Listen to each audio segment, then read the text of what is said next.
অভিযান চালিয়ে বিপুল পরিমাণ দেশীয় অস্ত্রসহ এক যুবককে ব্রাহ্মণবাড়িয়ার নবীনগর থেকে গ্রেফতার করেছে পুলিশ। অভিযানে নেতৃত্ব দেন নবীনগর সার্কেলের অতিরিক্ত পুলিশ সুপার পিয়াস বাসক। আবু হাসান আপনের পাঠানো তথ্যচিত্রে বিস্তারিত জানাচ্ছেন লাবণী আক্তার। ব্রাহ্মণবাড়িয়ার নবীনগরে অভিযান চালিয়ে বিপুল সংখ্যক দেশীয় অস্ত্রসহ এক যুবককে গ্রেফতার করেছে পুলিশ।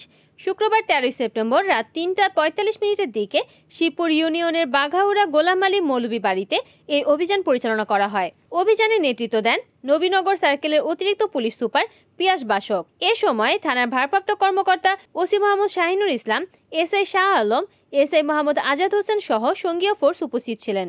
অভিযানে উপজেলা শিবপুর ইউনিয়নের বাঘাউড়া গোলাম আলী মৌলভী বাড়ির আহাজ উদ্দিনের ছেলে ফখরুল উদ্দিনকে দেশীয় অস্ত্রসহ গ্রেফতার করা হয়। তার কাছ থেকে দেশীয় তৈরি 30টি বল্লম ও ট্যাডা এবং 2টি রান্দা উদ্ধার করা হয়।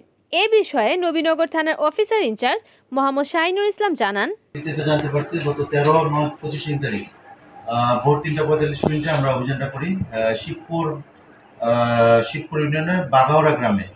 সেখানে ফখরুদ্দিন নামক ব্যক্তির তত্ত্বাবধানে কিছু অস্ত্রশস্ত্র আছে এবং আমরা গোপন সংবাদের ভিত্তিতে অভিযান চালাই।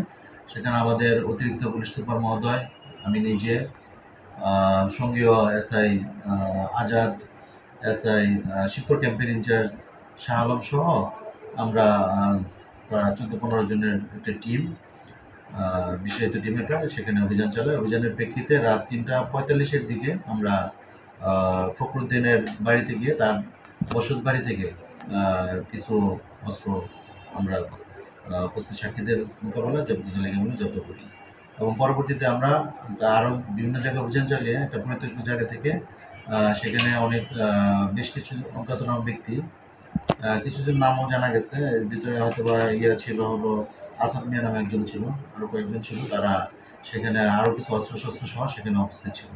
আমাদের উপস্থিতির তারা পালিয়ে যায়, তাদেরকে ধরতে না পারলে সেই লাঠি সুটা বল্লম এই ধরনের অস্ত্রশস্ত্র, দেশীয় অস্ত্র আমরা। রিপোর্ট করেছেন ব্রাহ্মণবাড়িয়া প্রতিনিধি আবু হাসান, NN টিভি।